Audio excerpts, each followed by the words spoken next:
अस्सलाम वालेकुम दोस्तों, कैसे हो सब। उम्मीद करना सारे ठीक ठाक होवोगे।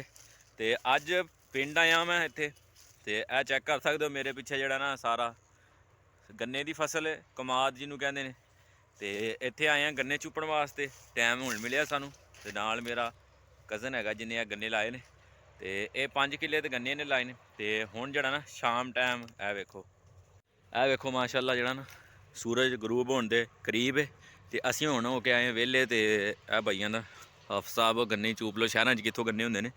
तो मैं चलो गन्ने चूप के आने नाले तेरी फसल वेख के आने।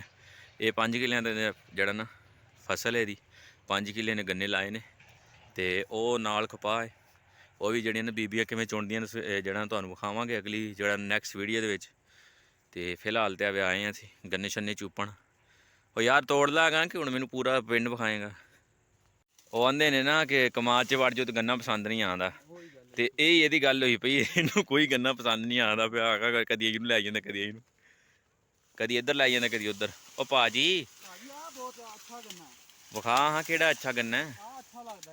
अच्छा जी, वो सियाणियां दी कहावत ठीक है कि कमाद च वड़ जाए तो गन्ना जेह्ड़ा पसंद नहीं बंदे नूं आंदा।